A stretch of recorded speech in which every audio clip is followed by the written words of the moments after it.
Hi, in this video I'll show you how to create academies and manage them in AcademyOcean. To conveniently separate learning between different teams, departments, or audience, AcademyOcean allows you to create multiple academies within the single account. To manage your academies, go to the Academies page. Here you can see the number of academies available for creation and a table listing the ones already created.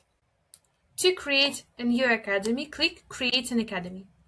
Write its name. Check the subdomain and click Create.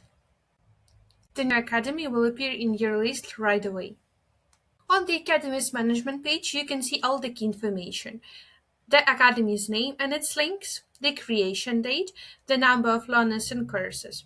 Each academy has also a set of useful actions. To pin an academy to the top of the list, simply click Pin icon and it will appear first in the list.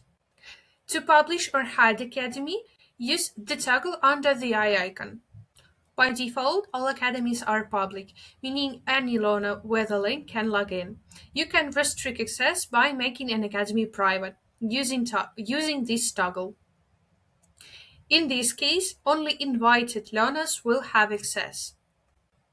If an academy is no longer relevant but you would like to keep it for future, you can move it to the archive by clicking three dots and selecting Archive.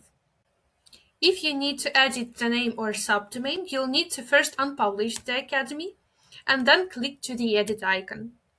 Here you can change the name of the academy and subdomain, then deactivate the academy and copy the academy API ID. To quickly switch to the learner side of a specific academy, use the To Go icon. You can also clone the academy to quickly create a full copy or delete it. It's important, once an academy is deleted, it cannot be restored. All associated data, including courses, learners' progress, and more, will be permanently lost. This section also includes tools for quick search and organization. Each academy can be assigned one of 6 color tags, and the list can be filtered by tags. Or you can find the academy you need by using its name in the search bar. For administrators' convenience, there is an Academy switcher in the upper right corner that allows you to quickly switch between academies without having to return to the main page. Now you know how to easily create multiple academies and manage them in AcademyOcean. Hope it helps and good luck with your academy!